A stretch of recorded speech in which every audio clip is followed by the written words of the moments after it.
From time immemorial, our forebears have gazed at the night skies, wondering if we are alone in the universe. Remarkably, a handful of early thinkers, including the Roman philosopher Lucretius and the Renaissance scholar Giordano Bruno, recognized that the cosmos must contain other worlds with intelligent beings.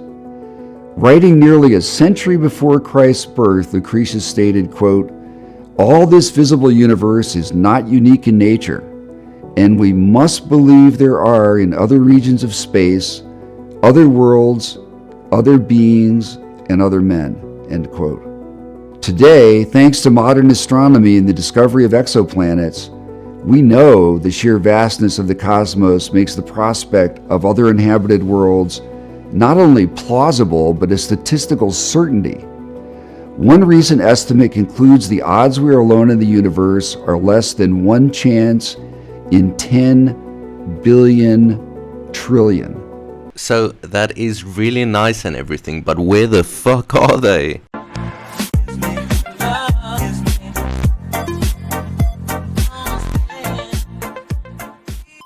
Another recent estimate suggests that we share the Milky Way with over 10,000 alien civilizations, most far older and more advanced than us.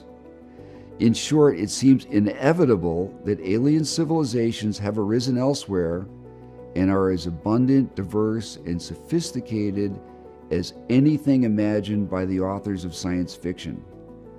Consequently, although the title of this conference, "We Are Not Alone," may sound sensationalistic, it actually expresses a view shared by most astronomers.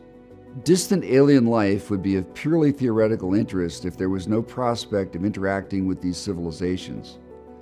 However, there is a large and growing body of evidence indicating that at least one alien civilization has found Earth and is monitoring us, perhaps even seeking to influence the trajectory of our development. So yesterday I was watching this clip, right, and it was pretty cool. It felt like he was just like having to put something out as part of some deal for views, money, and just keeping the fucking things going and spouting things that have already been spoken about countless times. And then he said something at the end, mentioning one species that are in our affairs, right? So stay tuned, because this gets good, okay? And you guys remember when this happened, right? When there was mention of 4 species on just a panel within government, just another fucking Tuesday, right? Just releasing that there's 4 species, no, nothing big, just 4. You know what Are they multiple species? Are they what was their size? And how many are usually on a craft? They're typically the multiple species. People are familiar with the Greys, the Nordics. People were talking about reptilians and insectoids. It's not that they're reptilian or insectoid, it's that they resemble to the recipient of reptile or insect type humanoid, because they have a head and 4 limbs and torso. So large, small? Human size, human scale. And are there how many are accrued? Well, the Greys I'm familiar with from investigating the crash at Corona, which is misnamed the crash at Roswell. It's not the crash at Roswell, it's the crash at Corona in Mexico. Those were Greys, those are 4 foot tall. And the Nordics are typically human size, probably, I've heard 5 to 6 feet tall. And same with the people who mislabel reptilian and insectoid, they're roughly that height too. I haven't heard anything about anything 7 or 8 feet and 9 feet tall. Of that nature. So that is why I need you, and yes, you specifically, yes. You need to help me decide whether this is a connection between these 2 videos and the different species. I want more eyes to look at this and unique thoughts to be shared, because then we can really have a thorough conversation and actually get some insight out of it, It is not hard to see why conscious recognition of an alien presence would for many people prove anxiety-producing, disruptive, and difficult to reconcile with society's prevailing view of reality. Simply stated, the issue of UAP and aliens is not only subtle and complex. I just also want to speak a little bit on disruptive technologies and the society that we have built, the foundation, the structure, right? I mean, I don't know, I haven't seen many people talking about it, but the whole idea that we have to change our society and our societal structure, and we can't release certain things like technology or you know, things that are classified as disruptive technologies.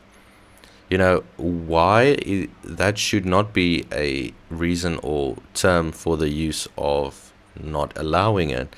If a society does not use any game-changing technology because it's disruptive to the economy or the world, like what, you know, it's just really hard for me to take that kind of society seriously if there's so many flaws that where you can't just let anyone know about everything that's in reality because it would break the system. You know, I don't know, it's just some weird thoughts. Many people, it is also anxiety-producing and therefore exceptionally difficult to accept or to process. This, I would argue, is one of the greatest challenges we face in seeking to raise public awareness of the UAP topic and its implications. The problem is massively compounded by the unique and unprecedented obstacles involved in applying conventional scientific methods to studying UAP. Suffice it to say that never before in history have we studied anything that surpasses us in intelligence and technological development. In sum, no issue could be more profound or important. Jesus Christ, I just talked a whole bunch about some really cool shit and it was not, my mic was muted, so that's fucked up. But I was speaking about how I think that if a intelligence that is smarter than us, we have to look at it in the context and an idea of as well of like, if we want to study them, they have to be willing to let us study them. Same with us and monkeys, right? Just a weird example. If we can let monkeys, you know, touch our clothing, touch, you know, walk on us, get on our shoulders, because we don't think that they will ever be a threat.